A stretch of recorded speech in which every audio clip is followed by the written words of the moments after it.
బాబు, నా వల్ల పొరపాటేదైనా జరుగుంటే నన్ను క్షమించు నాయనా. మనస్సులో కోపం మాత్రం ఉంచుకోకు. పెద్దవాణ్ణి ఎప్పుడన్నా మాట తూలింటే మర్చిపోనాయనా, కాని నన్ను మాత్రం మర్చిపోకే. నిన్ను ఈ చేతులతో పెంచి పెద్ద చేశాను కదా. ఇన్నేళ్ల బట్టి వీరిని పోషించింది నేనే కదా పంతులు.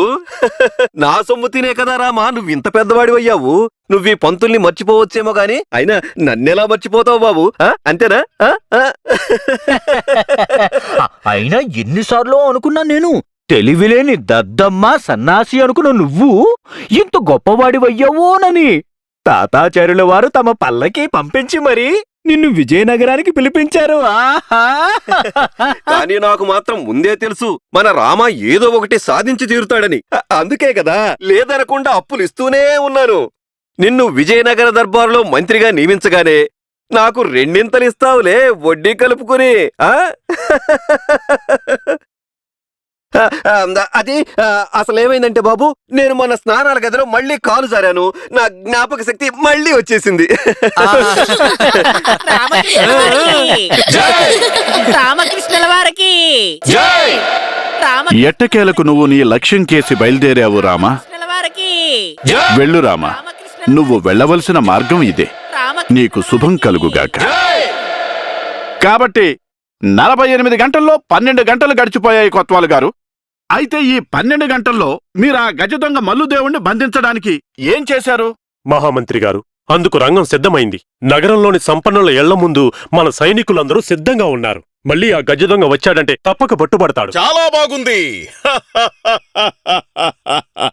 చాలా బాగుంది. అసలే ఆ గజ దొంగ తెలివైనవాడు. వాడు రాజభవనంలో దూరి రాణి తిరుమలాంబగారి నగలే దొంగిలించాడు. మీ దృష్టిలో వాడు నగరంలో మీ సిపాయిల్ని చూసి కూడా దొంగతనం చేసేంత మూర్ఖుడంటారా? అయ్యా రాజపురోహితుల వారు, మీరు ఇంకా మాట్లాడకండి. మహారాజా, నేను మీకు ముందే చెప్పాను కదా, ఈ పదవికి ఇతను తగినవాడు కాదు అని. తొలగించండి. అతని స్థానంలో వేరొకరిని నియమించండి. లేదంటేనా ప్రజల మాట సరే, ఈ రాజభవనం కూడా ఆ గజ దొంగ నుండి తప్పించుకోలేదు. అంత మాట అనకండి రాజపురోహితుల వారు. నేను ప్రయత్నం రాజపురోహితులు గారు, మీరు ఈ విషయమై అంతగా ఆలోచిస్తుంటే స్వయంగా మీరే ఏదన్నా చేయొచ్చు కదా. అంటే అంటే మీరు సర్వజ్ఞులు కదా, గొప్ప త్రికాల జ్ఞానులు. మీరే మీ మంత్రతంత్రాలతో పట్టుకోవచ్చు కదా గజదొంగని.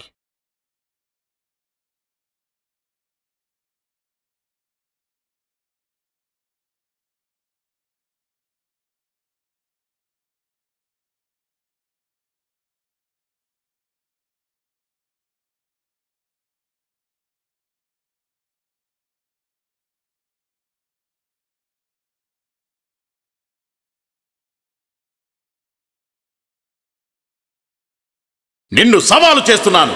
నీకు ధైర్యం ఉంటే విజయనగరంలో ప్రవేశించి చూడు. నేను విజయనగరం వచ్చేశాను తాతాచార్య.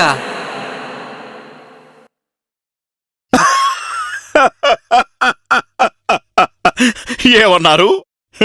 మీ అభిప్రాయం ఏంటంటే ఈ తాతాచార్యుడు రాజదర్బారులోని రాజ పురోహితుడు తాతాచార్యుడు నిరంతర సాధనతో సమకూర్చుకున్న తపశ్శక్తిని ఒక మామూలు దొంగని పట్టుకోవడానికి వినియోగించాలనా? మళ్ళీ నేను శివుణ్ణి కలిసినప్పుడు నేనడగాలి, ఓ ప్రభూ, మీ పనులన్నీ మానుకోండి, ఆ దొంగని పట్టుకుని మాకు అప్పజెప్పండి అనాలి. ఇదేనా మీరంటున్న మాట? మన కొత్వాలు ఎంత పనికి మాలినవాడంటే ఒక మామూలు దొంగని కూడా పట్టుకోలేకపోయాడు. మీరే చెప్పండి మహారాజా, ఇంత చిన్న పని కోసం ఆ మహాశివుణ్ణి నేను వెళ్ళి కష్టపెట్టాలా? చా చా చా చా చా చా చా చా చా చా చా చా. ఆచార్య, మహారాజు నాకు 48 గంటల వ్యవధి ఇచ్చారు. ఆ మాత్రం సమయమైనా ఇవ్వాలి కదా నాకు. అప్పుడే కదా నా యోగ్యతను నిరూపించుకోగలను. ఆచార్య,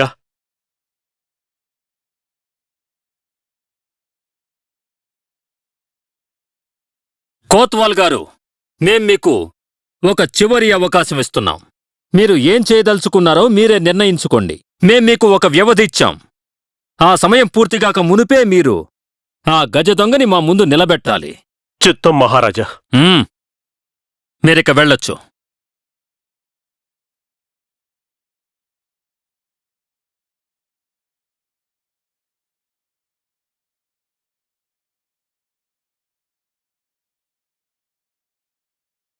ఈ పండితుడు బండబడ బయలుదేరినప్పటి నుంచి మెక్కుతూనే ఉన్నాడు. తింటం కాదు, మేత మేస్తున్నాడు. వాడు బలవటమే కాదు, మన పై ప్రాణాలు పైకి పోతున్నాయి. ఆ దుష్ట దుర్మార్గ గురువు తాతాచార్యుడు మనల్ని ఇలా ఇరికించాడు.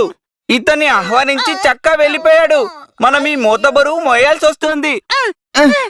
మన గురువు గారికి బుద్ధుంటే అసలు వీడిని ఆహ్వానించేవాడా? ఇంకో 4 రోజుల పాటు ఇతను ఇక్కడే ఉన్నాడంటే విజయనగరంలోని ఆహారం అంతా వీడొక్కడే తినేటట్టున్నాడు. మీరేమని అన్నారా? మీ గురించే కొంచెం గొప్పగా చెప్పుకుంటున్నామండి. అదంతా సర్లే గాని మనం విజయనగరం చేరుకున్నాం. రాజమహల్కి ఎప్పుడు వెళ్తాం? ప్రభు, మనం వెళ్ళేదే రాజమహల్కే గాని మనం అక్కడికి చేరుకునేసరికి మా ప్రాణాలు మిగిలి ఉండాలి కదా. అయితే త్వరగా పదండి. మీ గురువు తాతాచార్య నా కోసం ఎదురు చూస్తూ ఉంటారు. కొంచెం వినండి ప్రభు, ఎందుకు మీరు నా మీద ఇంత కక్ష కట్టారు? నేను పూర్తిగా మీవాడినే అయినప్పటికీ మహారాజు గారికి నా మీద పూర్తిగా నూరు పోశారు. ఈ మహల్లో జరుగుతున్న దుర్మార్గాలన్నిటిలోనూ నేను మీకు పూర్తిగా సహకరిస్తూ వచ్చాను. ఇదేమన్నా మీకు న్యాయంగా ఉందా ఆచార్య? కొత్వాల్, నీకు బాగా తెలుసు మేం మా విరిగిన వేలు మీద అది కూడా పోయాం. ఏది పోయారు ఆచార్య? మ్మ్. అర్థమైంది ప్రభు, అర్థమైంది. కొత్వాల్, నువ్వు కూడా కాస్త మా బాగోగులు చూసుకోవాలి. ఎన్ని రోజులైంది మీరు మాకు బహుమతులు, విందు భోజనాలు అన్నీ ఇచ్చి సత్సంబంధాలు కొనసాగాలి అంటే ఇచ్చిపుచ్చుకోవడాలన్నవి జరుగుతూ ఉండాలి. నువ్వెవరు, నేనెవరు, అంతా మిథ్యా మాయ. ఏం తీసుకెళ్లగలం ఇక్కడి నుంచి? మన దగ్గర ఏమీ లేకపోతే. పొరపాటైంది ఆచార్య, పెద్ద పొరపాటైంది, క్షమించండి. నేను మాటిస్తున్నాను, మీరు మీ ఇంటికి వెళ్లేసరికి మీ బహుమతి, ప్రసాదం, ఉపహారం అన్నీ మీ ఇంట్లో ఉంటాయి. ఇక ఆగ్రహం వదిలేండి ఆచార్య. ఆ గజదొంగని పట్టుకోవడానికి నాకు కాస్త సహాయపడండి, లేదంటే నా ఉద్యోగం పోవడం ఖాయం. ఇప్పుడెలాగూ నీ పొరపాటు గ్రహించావు కనుక ఈ తాతాచార్య నీతో ఉన్నట్టే. స్వయానా తాతాచార్య నీ వెంట ఉన్నప్పుడు నువ్వు భయపడాల్సిన అవసరం ఏమిటి? ఆచార్య, నువ్వు నిశ్చింతగా ఉండు, మేమన్నీ చూసుకుంటాం.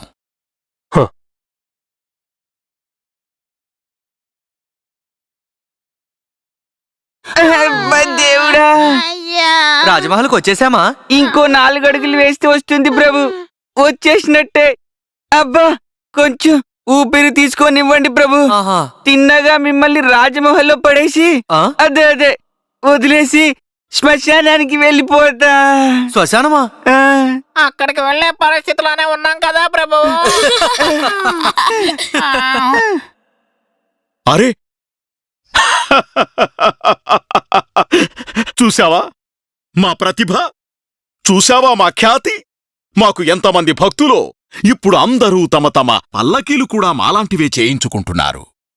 అటు చూడు ఆ పల్లకి, అది మా పల్లకీలాగే లేదా? అదే అలంకారం, అదే నగిషి, అదే రంగు రూపం, అంతా మాలాగే. అయినా అదంతా అటుంచు, జనాలు తమ సేవకుల్ని కూడా మా సేవకుల్లాంటి వాళ్ళనే పెట్టుకున్నారు. అటు చూడు, ముమ్మూర్తులా ధనీమణిలాగే ఉన్నారు. అదిగో ధనీమణి. కొత్వాల్, మాకెందుకో అనిపిస్తోంది ధనీమణిలాగే ఉండడం కాదు, వాళ్ళు ధనీమణియే. అయ్యో, వాళ్లే కదా ఆచార్య. మరి పల్లకి? పల్లకి కూడా మీదేనండి. కాని ప్రశ్న అది కాదు ఆచార్య. మీరు ఇక్కడుండగా ఆ పల్లకీలో కూర్చుని ఒళ్ళు విరుచుకుంటున్నాడే, అతనెవరు?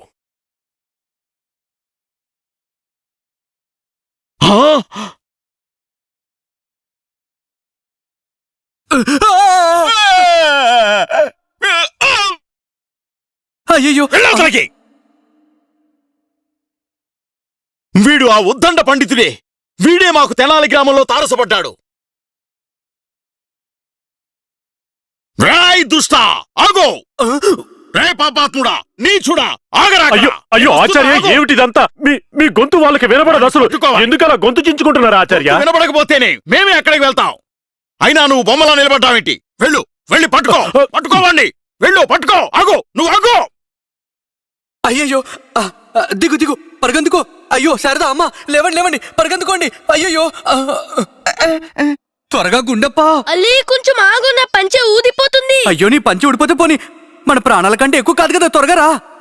అయ్యో శారదమ్మ గారు, అలా కళ్ళప్పగించి నా మొహం చూస్తారే, లేవండి, ఆలస్యం ఎందుకు? అయ్యో అమ్మా, ఆ సైగల భాష వద్దు, ఆ పైవాడి సంకేతం అర్థం చేసుకో. బయలుదేరి వెంటనే త్వరగా.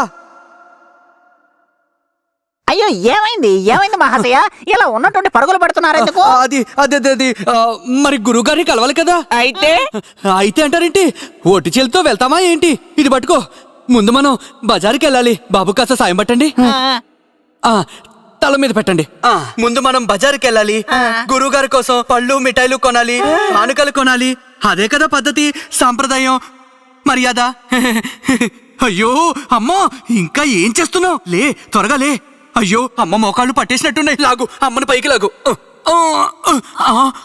అయ్యో అయ్యో అమ్మా లేచి నుంచో ఎత్తుకోండి.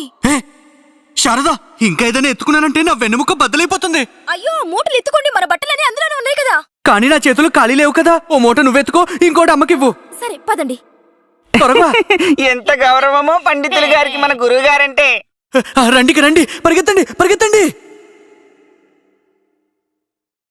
గురువు గారే సంతోషిస్తారు ఇనాములు ఇస్తారు. సగం సగం పంచుకుందాం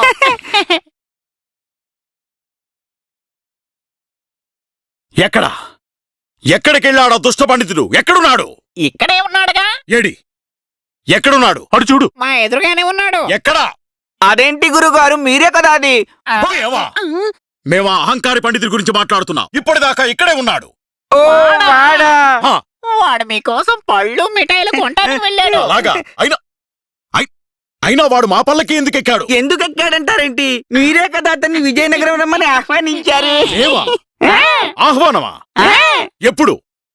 రేయ్ మూర్ఖులారా, మేం వాడిని ఆహ్వానించడం ఏమిటి? ముసలోడు మర్చిపోయాడు అనుకుంటా ఏమంటున్నారా? మర్చిపోయారా గురువు గారు? ఆ రోజు తెనాల్లో ఆ పండితుడు మిమ్మల్ని బొక్క బోర్లా బురదలో పడేశాడు. మీ ఒళ్ళంతా బురదైపోయింది. ఆ తర్వాత ఏమైందంటే కొచ్చారు గారు